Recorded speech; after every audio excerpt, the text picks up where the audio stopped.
Hello friends, welcome back to Vidyarthi Spot. Today I have come with the system approach part 2. Earlier I have given a lecture on system approach part 1. Before that I have given lecture on ET1, ET2, ET3 which was given by Lumsden. So let's see system approach part 2 क्या कहता है ये।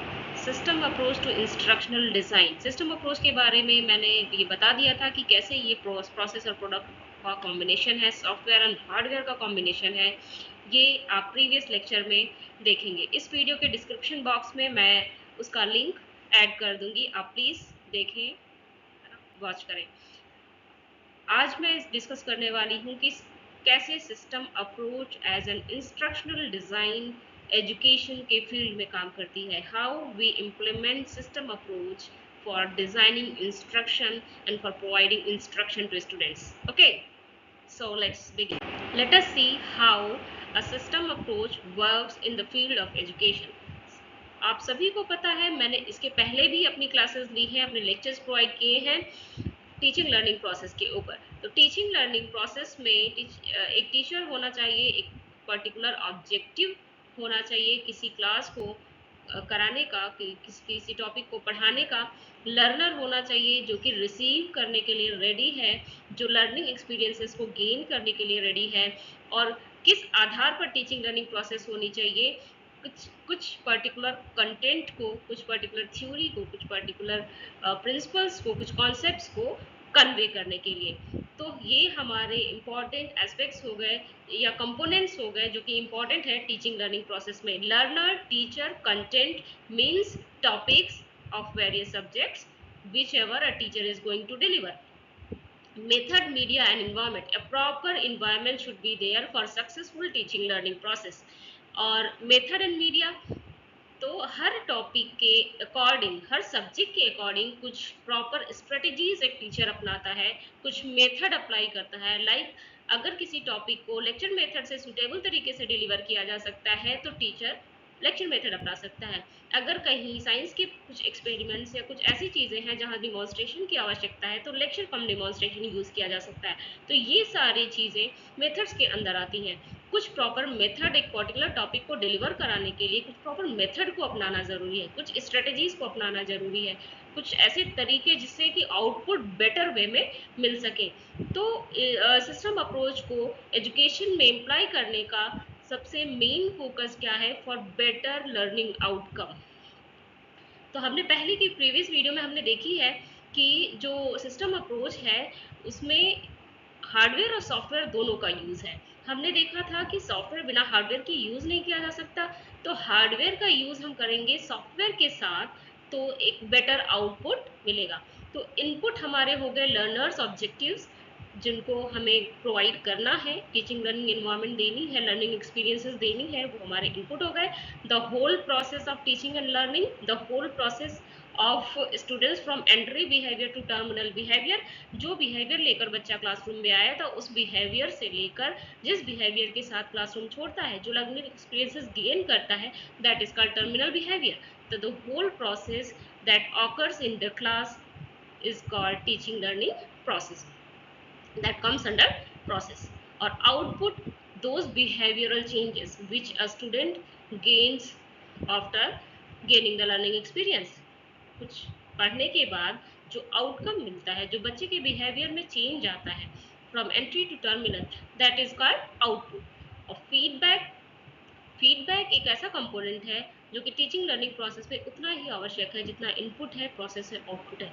बिना feedback के हम ये नहीं जान सकते कि how much a teacher is efficient in delivering the content, how much the method works in that particular for that particular topic, how much the strategy is helpful. तो फीडबैक के बिना हम नहीं जान सकते। तो हमें बच्चों के इवेल्युएशन के साथ साथ टीचर का भी इवेल्युएशन करना उतना ही इम्पॉर्टेंट है।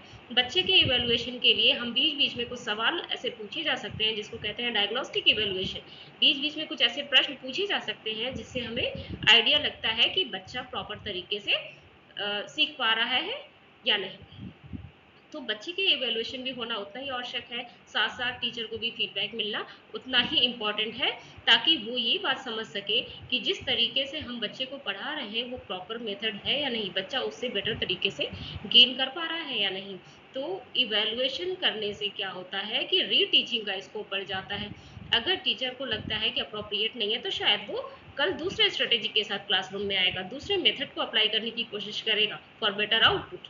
तो feedback is equally important for both learners and teachers.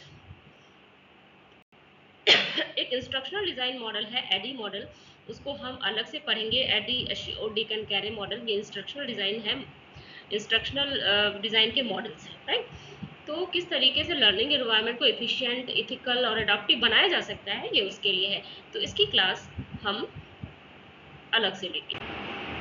तो यहाँ पे मेंशन है। तो डायग्नोसिस इवेल्युएशन का मतलब मैंने पहले बता दिया था कि बीच बीच में हम कुछ ऐसे सवाल बच्चों से करते रहते हैं ताकि हमें ये पता चले कि बच्चा प्रॉपर तरीके से लर्निंग एक्सपीरियंसेस को गेन कर पा रहा है, सीख पा रहा है या नहीं सीख पा रहा है।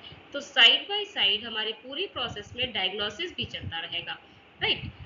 तो ये रहा हमारा सिस्टम अप्रोच की पूरी सिस्टमैटिक प्रोसेस, राइट। तो हम इस तरीके से देखते हैं कि सिस्टम अप्रोच एजुकेशनल टेक्नोलॉजी के फील्ड में एक बहुत ही स्ट्रक्चर्ड गोल ओरिएंटेड प्रोसेस होता है, जो हम लर्निंग एक्सपीरियंसेस को डिज़ाइन करने के लिए और कंटेंट को इम्प्लीमेंट करने के लिए, लर्निंग एक्सपीरियंसेस को इवेलुएट करने के लिए इस्तेमाल करते हैं। हम पूरे एजुकेशन को एज अ सिस्टम देखते हैं, एजुकेशन प्रोसेस को एज अ सिस्टम देखते हैं। System means anything that is working with various सब कंपोनेंट्स। एक पूरा सिस्टम है जिसके अंदर कई सब कंपोनेंट्स हैं। जैसे हमारा इनपुट हो गया, प्रोसेस हो गया, आउटपुट हो गया, तो इस वेरियस अलग अलग सब कंपोनेंट्स मिलकर छोटे छोटे वर्क करके एक पूरा कंप्लीट एज अ होल कोई बड़ा काम करते हैं एज अ सिस्टम, राइट। तो विथ इंटरकनेक्टेड कंपोनेंट्स, तो कंपोनेंट सारे इंटरकनेक्टेड हैं, एक दूसरे पे डिपेंडेंट है, किसी पर्टिकुलर गोल को लेकर है। तो सिस्टम इसी तरीके से वर्क करता है। It focuses on achieving specific learning outcomes through a series of interconnected steps. मैंने बता दिया कि कोई मतलब ये है कि कई सारे कंपोनेंट्स होंगे जिनके अलग अलग फंक्शंस होंगे और एक सिक्वेंशियल स्टेप को फॉलो करते हुए एज अ होल पूरा काम होगा। तो that is system with inter component steps. बहुत ही क्लियर ऑब्जेक्टिव होगा, लर्नर की एनालिसिस की जाएगी, अप्रोप्रिएट इंस्ट्रक्शनल स्ट्रेटेजी को अपनाने के लिए यूज किया जा सकता है, कंटिन्यूस इवैल्यूएशन के लिए। तो ये सारे स्टेप्स के अंदर आते हैं। जब हम सिस्टम अप्रोच की प्रॉपर स्टेप देखते हैं तो ये सारे स्टेप के अंदर आते हैं।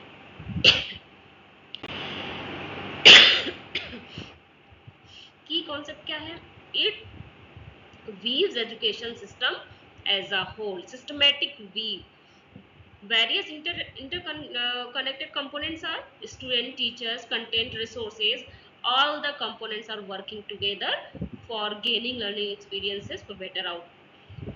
Right? So, we can see it is a systematic process. Goal oriented means some defined objectives are there, some measurable learning objectives are there, which can be measured, which can be evaluated later. ना interconnected components में आपने देख ही लिया, पहले ही हमने बता दिया, student, teacher, content, resources, method, media किस तरीके से इन कोलैबोरेशन काम करते हैं और एक दूसरे की मदद से काम करते हैं। कंटिन्यूअस इम्प्रूवमेंट, तो मैंने पहले ही बताया कि इवैल्यूएशन या फीडबैक के बाद कंटिन्यूअस इम्प्रूवमेंट किया जा सकता है। टीचिंग लर्निंग प्रोसेस में जहाँ भी कमी हो वहाँ पे इवैल्यूएट किया जा सकता है। और दूसरी बात, स्टूडेंट को डायग्नोस करके हम टीचर अपने प्रोसेस में, मेथड में, मटेरियल में, अपने प्लानिंग में इम्प्रूवमेंट कर सकता है और रीटीच कर सकता है उन चीज़ों को जहाँ पर उसे ज़रूरत महसूस होती है। तो वेरियस स्टेप्स अगर हम देखें सिस्टम अप्रोच का, तो first one is problem identification. The role of a teacher here is to identify where the problem is existing in the classroom.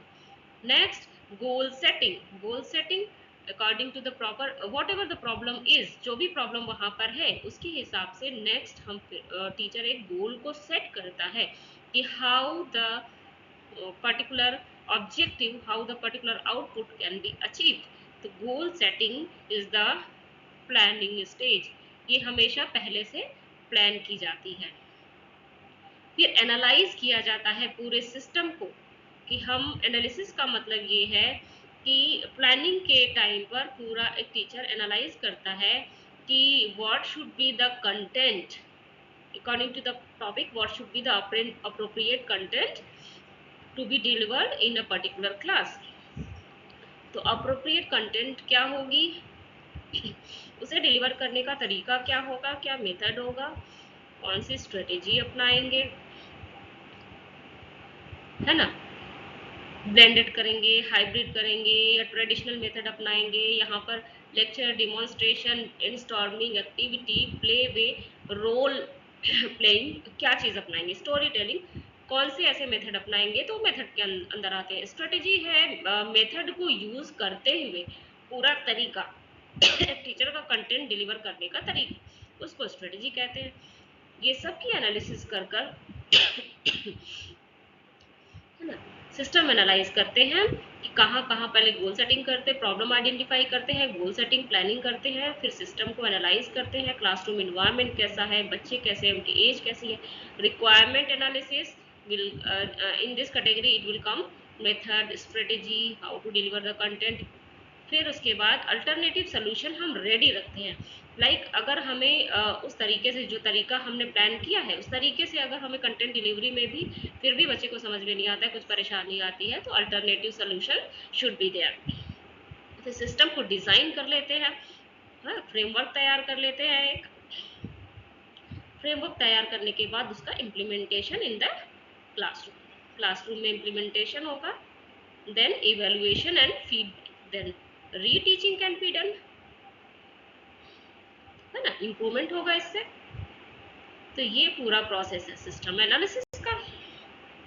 Step wise process आपने देख लिया, तो इट इज़ वेरी इजी, कुछ भी ऐसा नहीं है। आप एक पर्टिकुलर टीचिंग लर्निंग सिचुएशन को अगर एग्जामिन करें और प्रॉपर तरीका आप जाने कि किस तरीके से क्लासरूम में जाने से पहले एनालिसिस की जाती है बच्चों के नीड की, बच्चों की ज़रूरतों की, उनकी क्लास के अकॉर्डिंग, उनके टॉपिक की, उनके सब्जेक्ट की नीड को ध्यान में रखते हुए एनालिसिस की जाती है, प्री प्लानिंग की जाती है।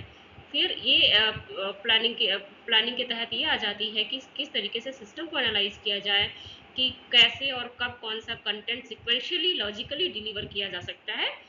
फिर उसके बाद इम्प्लीमेंटेशन और feedback and evaluation.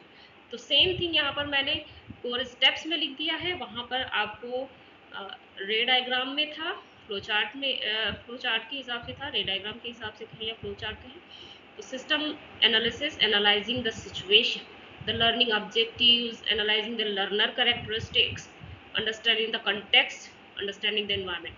Objectives identify करना, पर्टिकुलर टॉपिक को पढ़ाने का क्या उद्देश्य होना चाहिए, क्या आउटपुट आना चाहिए, उसके हिसाब से ऑब्जेक्टिव को आइडेंटिफाई करना।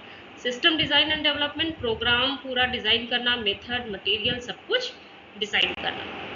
System operation, operation means process या implementation, you can say it implementation.